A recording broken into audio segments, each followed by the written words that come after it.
अब इसके साथ ही नाज़रीन आपको बताएं कि बवाना में इत्तेहाद उम्मत की जानिब से भारतीय यूनिवर्सिटी के बाहर हिजाब पहनकर अल्लाह अकबर का नारा लगाने वाली मुस्कान को खराज तहसीन पेश करने के लिए रैली निकाली गई। रैली में खवातीन की बड़ी तादाद ने शिरकत की है। इसी हवाले से मजीद बात कर लेते हैं अपने नुमाइंदे मोहम्मद अफजल रोमाना से। जी अफजल, बताइएगा।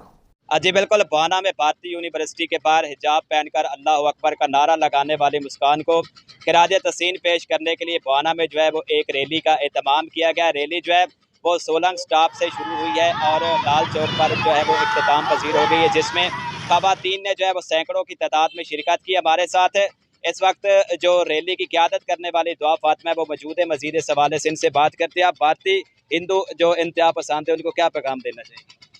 हमारा आज का मकसद इसलिए है यहाँ इकट्ठे होना क्योंकि हमारी बहन मुस्कान ने वहाँ नारा लगाया है और उसने ये बावर करवाया है कि हमें हम सब पे पर्दा फर्ज होना चाहिए।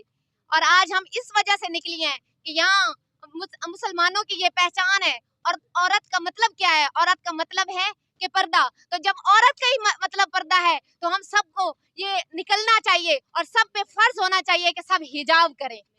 और हम अपनी बहन मुस्कान के साथ हैं और वो अकेली नहीं है, बल्कि हम सारी इसी वजह से निकली हैं और हम आज उसके साथ हैं और सारी नारा लगा के निकली हुई हैं, नारा तकबीर का, और अल्लाह अकबर कहते हुए हम निकली हैं और हम उसके साथ हैं। और इंशाअल्लाह ये हमारी अपील है कि पर्दे को फर्ज किया जाए और हिजाब हर एक पर लागू किया जाए।